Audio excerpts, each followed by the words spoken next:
बंधु गुरुपद रूप हरि महामोदम गुंजास बचन सभी करुण करुण चावल रामचंद्र जी तुलसी गीत रामायण कथा की अनुसार आश्वासन लीजियो राजी हो भवन कुमार सिया राम कौशल्या के बचन सुने भरत सहित रानी वास व्याकुल बिलपत राजगृह मानहु शोक निवास। कौशल्या के वचनों को सुनकर भरत जी सहित सारा रानीवास व्याकुल होकर विलाप करने लगा। राजमहल मानो सुख का निवास बन गया हो कि बिल पह कल भरत दो भाई कौशल्या लिए हृदय लगाई भांति अनेक भरत समझाए कहे विवेक में वचन सुनाए। भरत शत्रुघ्न दोनों भाई बेकल होकर विलाप करने लगे। तब कौशल्या जी ने उनको हृदय से लगा लिया, अनेकों प्रकार से भरत जी को समझाया और बहुत सी विवेक भरी बातें उन्हें कहकर सुनाई कि भरत हो मात सकल समझाई कहे पुराण श्रुति कथा सुहाई छलो विहीन सोचे सरल सुबानी बोले भरत जोर जोग पानी। भरत जी ने भी सब माताओं को पुराण और वेदों की सुंदर कथाएं कहकर समझाया। दोनों हाथ जोड़कर भरत जी छल रहित पवित्र और सीधी सुंदर वाणी से बोले कि जे यज्ञ मात पिता सुत मारे गई गोट मही सुरपुर जारे जे यज्ञ बालक बध कीन्हे मीत मही पति माहुर दीन है। जो पाप माता पिता और पुत्र के मरने से होता है और जो गौशाला और ब्राह्मणों के नगर जलाने से होते हैं, जो पाप स्त्री और बालक की हत्या करने से होते हैं और जो मित्र और राजा को जहर देने से होते हैं, वे जे पातक पे पातक आही आई करम बचन मन भाव कभी कहीं हैं जे पातक मोहे हो विधाता जो यहु होए मोर मत माता। कर्म वचन और मन से होने वाले जितने पातक और उपपातक बड़े छोटे पाप हैं जिनको कभी लोग कहते हैं, हे विधाता यदि इस काम में मेरा मत हो तो हे माता वे सब पाप मुझे लगे। ऐसे भरत जी जो है अपनी सफाई दे रहे हैं कि जे परिहरि हरे हर चरण मांजहि कि जे परिहरि हरि हर चरण भजहि भूगत घोर तहि कई गति मोह देहु विधि जो जननी मत मोर। जो लोग बोले श्री हरि और श्री शंकर जी के चरणों को छोड़कर भयानक भूत प्रेत को भजते हैं, वे माता भजते हैं, हे माता यदि इसमें मेरा मत थोड़ा सा भी यदि मेरा मत हो तो विधाता मुझे उनकी गति दे दे, यानी भयानक भूत प्रेत और पिशाचों की गति मुझे दे दे। यदि मेरी थोड़ी सी भी मति रही हो या मैं केकई के साथ रहा हूँ। ऐसे करके भरत जी सफाई दे रहे हैं कि बेचहि वेद धर्म दुई लेहि पी सुन पराय पाप कहीं देहि कपट कुटिल कलह प्रिय क्रोधी वेद विदूषक विश्व विरोधी। जो लोग वेदों को बेचते हैं, धर्म को दुह लेते हैं और चुगलखोर हैं, दूसरों के पापों को कह देते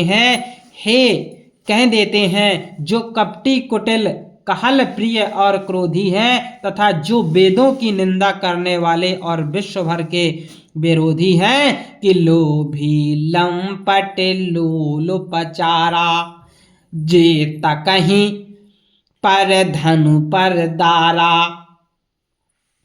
पाप कि पावों मैं तेने के गति घूरा, जो जननी यह सम्मत मूरा।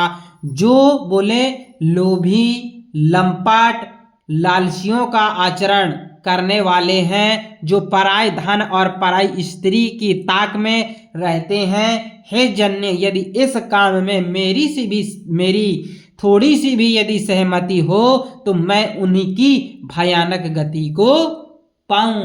ऐसे नाना प्रकार से जो है भरत जी अपनी सफाई देते हुए बखान कर रहे हैं कि जे नहीं साधु संग अनुरागे, परमारत पद विमुखे अभागे।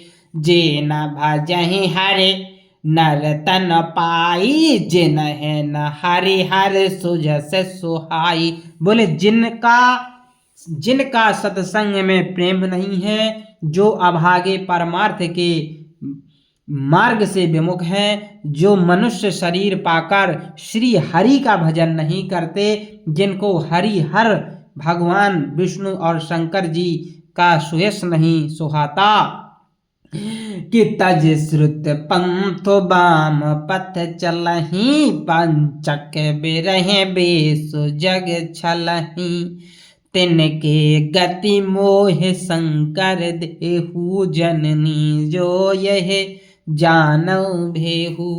जो वेद मार्ग को छोड़कर वाम यानी वेद प्रतिकूल मार्ग पर चलते हैं, जो ठग हैं और भेष बनाकर जगत को छलते हैं, हे माता यदि मैं इस भेद को जानता भी हूँ, अभी तक तो भगवान कह रहे थे कि यदि मेरी भरत जी कह रहे थे कि यदि मेरी थोड़ी सी सहमति भी हो, और अब कह रहे हैं यदि मैं इस मर्म के कई के जानता भी हूँ, यदि मैं इस भेद को जानता भी हूँ, तो शंकर जी मुझे उन लोगों की गति दे दे। किनको?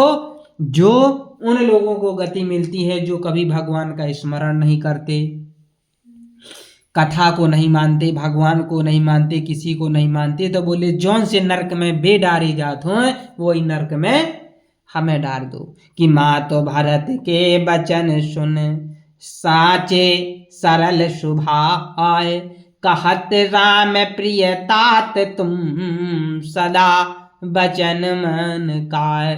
माता कौशल्या जी भरत जी के स्वभाव की ही स्वाभाविक ही सच्चे और सरल वचनों को सुनकर कहने लगी, हे तात तुम तो मन वचन और शरीर से सदा ही श्री रामचंद्र जी के प्यारे हो। कि राम प्रणाहु ते प्राण तुम्हारे, तुम रघुपति प्राण ते प्यारे।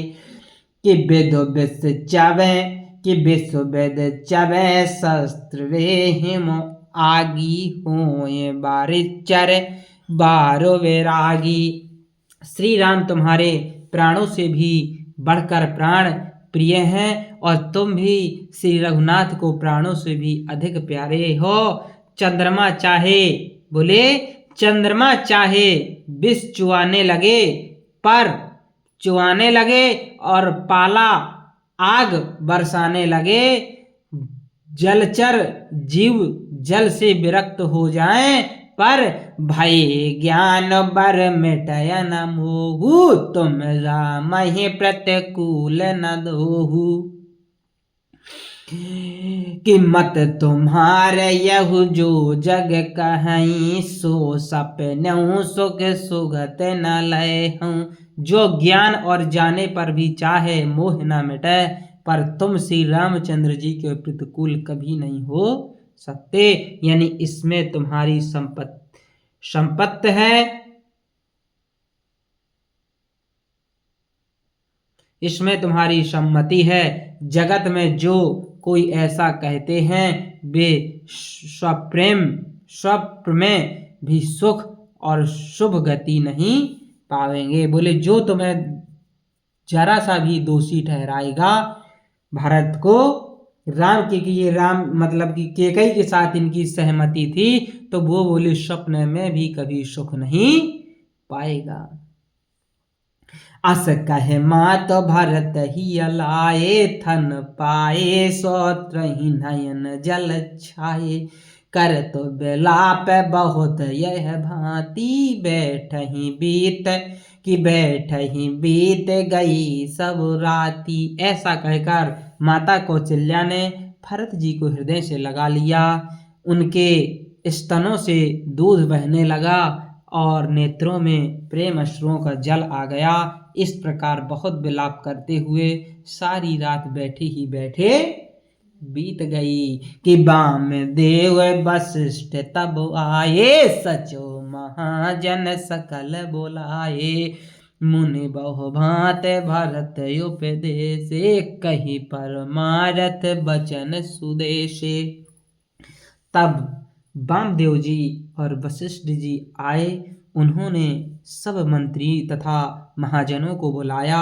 फिर मुनि वशिष्ठ जी ने परमार्थ के सुंदर समय अनुकूल वचन कहकर बहुत प्रकार से भरत जी को उपदेश दिए। तात हृदय धीरज धरहु, करहु जो अवसर आज।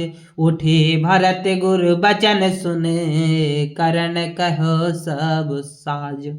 वशिष्ठ जी ने कहा, हे तात, अब किस बातों का विलाप न कीजिए, हृदय में धीरज धरो और आज जिस कार्य के करने का अवसर है उसको करिए।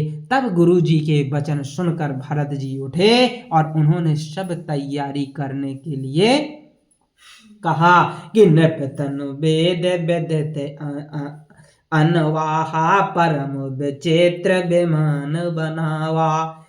गह पद भरत मात सब राखी, रही रानी दर्शन अभिलाषी। वेदों में बताई हुई विधि से राजा की देह को स्नान कराया गया और परम विचित्र विमान बनाया गया।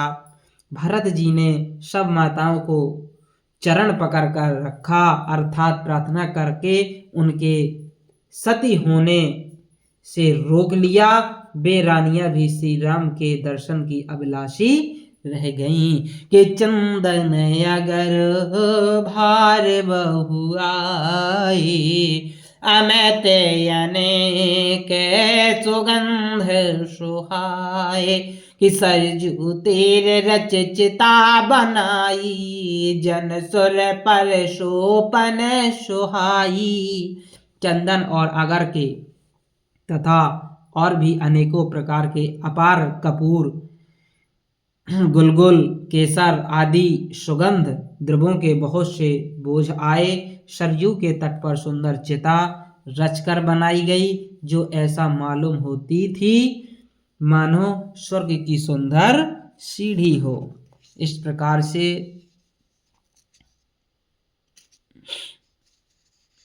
चिता तैयार हुई कि यह विधि दाहे क्रिया सब कीन्ही, विधवत नहाय तिला तिला जुल दीन्ही। शोध समृत सब वेद पुराना, कीन भरत 10 गात विधाना। इस प्रकार सब दाह क्रिया की गई और सब ने विधि पूर्वक स्नान करके तिलांजलि दी। फिर वेद स्मृति और पुराण सबका मत निश्चय करके उसके अनुसार भरत जी ने पिता का 10 गात्र विधान यानी 10 दिनों के कृत्य का किया कि जह जस मुनि बर आयुष दीन्हा, तह तस सहज भात सब कीन्हा। कि भय बेसद दिए सब दाना, धेनु बाज गाज वाहन नाना। मुनि श्रेष्ठ वशिष्ठ जी ने जहाँ जैसी आज्ञा दी, वहाँ भरत जी ने सब वैसे ही हजारों प्रकार से किया। शुद्ध हो जाने पर विधि पूर्वक सब दान दिए। गौएं तथा घोड़े, हाथी आदि अनेक प्रकार की सवारियां दी। सिंहासन भूषण बसन धरण धान धन धाम, दिए भरत लही भूमि सुरभि, परिपूर्ण काम। सिंहासन, गहने, कपड़े, अन्न, पृथ्वी, धन और मकान भरत जी ने दिए। भूदेव ब्राह्मण दान, पाकर परिपूर्ण काम हो गए, अर्थात उनकी सारी मनोकामनाएं अच्छी तरह से पूरी हो गई। कि पित हित भरत कीन जस करनी, सो मुख लाख जाय नहीं बरनी। सुदिन सूद मुनिवर तब आए, सचिव महाजन सकल बुलाए। पिताजी के लिए भरत जी ने जैसी करनी की वह लाखों मुखों से भी वर्णन नहीं की जा सकती। तब शुभ दिन शोध कर श्रेष्ठ मुनि वशिष्ठ जी आए और उन्होंने मंत्रियों तथा सब महाजनों को बुलाया कि बैठे राजसभा सब आए, पठे बोले भरत दो भाई। कि भरत वशिष्ठ निकट बैठारे, नीति धर्म वचन उच्चारे। धर्म में वचन उच्चारे। सब लोग राजसभा में जाकर बैठ गए। तब मुनि ने भरत जी तथा शत्रुघ्न जी दोनों भाइयों को बुलावा भेजा। भरत जी को वशिष्ठ जी ने अपने पास बैठा लिया और नीति तथा धर्म से भरे हुए वचन कहे। कि प्रथम कथा सब मुनि बरबरनी, के कई कोटल कीन जस करनी। भूप धर्म व्रत सत सराहा, जहि तन पर हर प्रेम निवाह। पहले तो केकई ने जैसी कुटिल करनी की थी, श्रेष्ठ मुनि ने वह सारी कथा कही। फिर राजा के धर्म व्रत और सत्य की सराहना की, जिन्होंने शरीर त्याग कर प्रेम को निभाहा। कहत राम गुण शील स्वभाव, सजल नयन पुल क्यों मुनि राऊ। बोहर लखन सिय प्रीत बखानी, शोक स्नेह मगन मुनि ज्ञानी। श्री रामचंद्र जी के गुणशील और स्वभाव का वर्णन करते करते जो मुनि राज के नेत्र में जल भर आया और वे शरीर से पुलकित हो गए। फिर लक्ष्मण जी और सीता जी के प्रेम की बढ़ाई करते हुए ज्ञानी मुनि शोक और स्नेह में मग्न हो गए। कि सुनहु भरत भाभी प्रबल, बिलखहि कहु मुनिनाथ। हान लाभ जीवन मरण, जसु अप जसु वेद हाथ। कहते हैं मुनिनाथ बिलख कर दुखी होकर कहा कि हे भरत सुनो, भाभी होनहार यानी जो भाभी को क्या कहते हैं, भाभी यानी होनहार, बड़ी बलवान है। होनहार जो होती है वो बहुत ही अधिक बलवान होती है। हानि लाभ जीवन मरण और यश अबजस ये सब विधाता के बुले हाथ होता है। बोले श्याम रामचंद्र की